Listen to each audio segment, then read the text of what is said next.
पिछले कुछ समय से कांग्रेस के राष्ट्रीय अध्यक्ष मल्लिकार्जुन खड़गे काफी विवादों में हैं। बीजेपी हो या राष्ट्रीय स्वयंसेवक संघ, सभी ने उन्हें चारों तरफ से घेर लिया है। लेकिन सवाल ये है, आखिर क्यों अब बीजेपी और संघ, जो कि राहुल गांधी को निशाना बनाती थी, वो अब खड़गे के पीछे पड़ गई है। ऐसा क्या किया कांग्रेस ने जो एक दलित नेता को दलित नेता के सामने ही चलती रैली में इस्तीफा देना पड़ा। वहां जो कांग्रेस की मिट्टी पलीत हुई सो हुई, लेकिन अब एक तरफ से असम, एक तरफ गुजरात, तो एक तरफ संघ और चौथी तरफ से बीजेपी ने खड़गे को निशाने पर लेकर उन्हें बुरी तरह से फंसा दिया है। जानेंगे क्यों फंसे हैं खड़गे विवादों में, और साथ ही इस बात का भी विश्लेषण करेंगे कि क्या खड़गे ने वाकई में ऐसी हरकतें की हैं जिसके कारण उन्हें इतना घेरा जाना चाहिए। नमस्कार, मेरा नाम है मोहिनी और आप देख रहे हैं भीमसेना। पहले जानते हैं खड़गे से जुड़े वो विवाद जो इस वक्त सुर्खियों में है।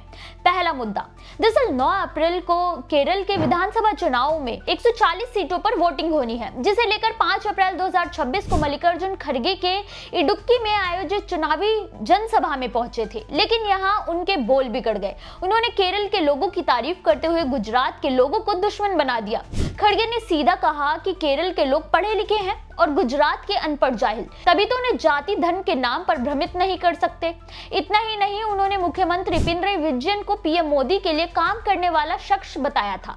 बस फिर क्या था, खड़गे की ये बात गुजरात के लोगों को पसंद नहीं आई। बीजेपी प्रवक्ता सुधांशु त्रिवेदी ने खड़गे पर तीखा हमला करते हुए पूछा कि अगर उन्हें गुजरात या अन्य राज्यों के लोग कम समझदार और गवार लगते हैं तो महात्मा गांधी, सरदार पटेल, इंदिरा गांधी और जवाहरलाल नेहरू जैसे बड़े गैर दक्षिण भारतीय नेताओं को लेकर उन्हें अपना मत स्पष्ट करना चाहिए। वो उन्हें लेकर किस तरह से विचार रखते हैं। हालांकि अब खड़गे को एहसास हुआ कि किसी को बेहतर बताने के लिए किसी को नीचा दिखाना जरूरी नहीं है, और उन्होंने खेद भी जताया। लेकिन हमें यह भी भूलना नहीं चाहिए कि खड़गे ने अगर केरल को सबसे साक्षर बताया तो क्या गलत कहा। वहां जाति धर्म के नाम पर बीजेपी की बांटने की नीति शिक्षित लोगों के बीच काम ही नहीं करती। तो इस मुद्दे को इतना बड़ा बनाने से पहले खड़गे का ऐसा कहने के पीछे का क्या मत था, उसके बारे में विश्लेषण नहीं होना चाहिए।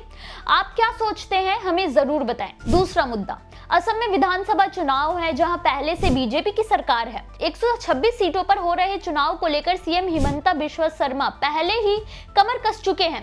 वहीं चुनावी रैलियों में पहुंचे कांग्रेस के अध्यक्ष मल्लिकार्जुन खड़गे ने चुनावी रैली में बीजेपी और आरएसएस को काला जहरीला सांप कह दिया था, जिसे नाराज होकर बीजेपी नेता रंजीव कुमार शर्मा ने कांग्रेस अध्यक्ष खड़गे के खिलाफ एफआईआर दर्ज करा दी। वहीं गिरिराज सिंह ने भी खड़गे पर निशाना साधते हुए कहा कि कांग्रेस राज में जो भ्रष्टाचार हुआ है वो किसी से छिपा नहीं है, लेकिन बीजेपी के राज में किसी की दाल नहीं गल रही है। इसलिए कांग्रेस के लोग बौखला गए हैं और अनाप शनाप टिप्पणी कर रहे हैं।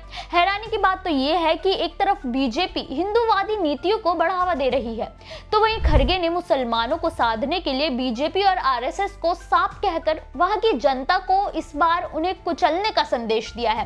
एक राष्ट्रीय पार्टी की तुलना इस तरह करना विवादित तो है, लेकिन सवाल साफ है कि क्या आपको ऐसा नहीं लगता कि बीजेपी के राज में हिंदू मुस्लिम जातिवाद जैसे मुद्दों को कुछ ज्यादा उछाला जा रहा है। हम ये नहीं कहते कि खड़गे का बयान न्याय संगत है, लेकिन जिस मुद्दे को लेकर उन्होंने बयान दिया था, क्या वो मुद्दा विचारणीय नहीं है? आप इसका जवाब खुद दीजिए। तीसरा मुद्दा, बीते महीने मार्च में कर्नाटक में खड़गे ने सीधा पीएम नरेंद्र मोदी पर तीखा हमला करते हुए कहा कि सच तो ये है कि अमेरिकी राष्ट्रपति एक तानाशाह है जो जेफरी एप्स्टीन की फाइलों के राज का इस्तेमाल करके पीएम मोदी को गुलाम की तरह इस्तेमाल कर रहा है।